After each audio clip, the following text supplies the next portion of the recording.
ओम शांति 20/12/2023 प्रातः मुरली बाबा कहते मीठे बच्चे निजर राजकीय चलणी अर्थात मर्यादा संपन्न चालीचलणी द्वारा सेवा करने को हेब। श्रीमत आधार रे बुद्धि को स्वच्छ करने को हेब। माता मानंकु सम्मान देवा को हेब। आजिर प्रश्न केउ कर्तव्य एकमात्र बाबांकर कौनसी मनुष्यर नुह।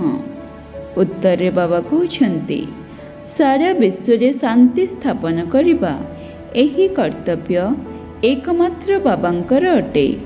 मनुष्य माने जेते भी सम्मेलन आदि करंतु किंतु शांति आसी परिबो नाही।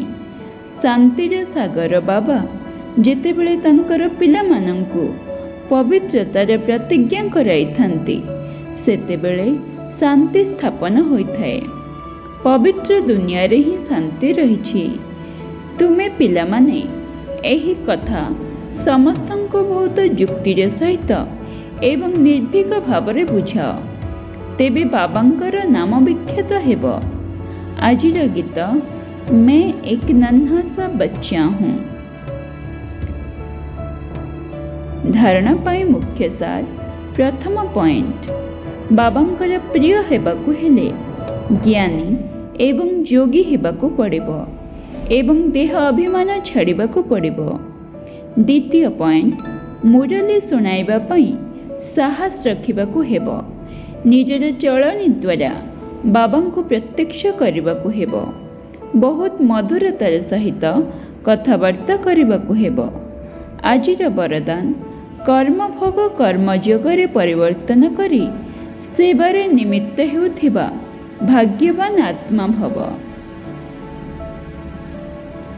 बाबा विस्तार कहते शरीर हिसाब किताब केबे भी तुमर प्राप्तिर बा पुरुषार्थर मार्गरे विघ्न रूप न हेउ। शरीर केबे भी सेवारु वंचित हेबाको न देउ। भाग्यवान आत्मा माने शारीरिक कर्मभोग समय रे मध्य कौनसी ना कौनसी प्रकार सेवार निमित्त होई जांती। तेणु कर्मभोग चाहे छोट हेउ बा बड़ होइथाउ किंतु तार कहानी को वर्णना कर नाही।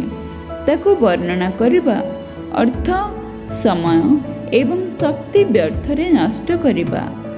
योगी जीवन रे अर्थ हैला कर्मभोग को कर्मयोगरे परिवर्तन करिदबा। एहा ही हेउछि भाग्यवान आत्मार लक्षण।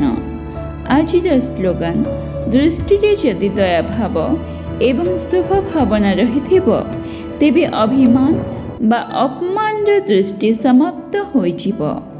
ओम शांति।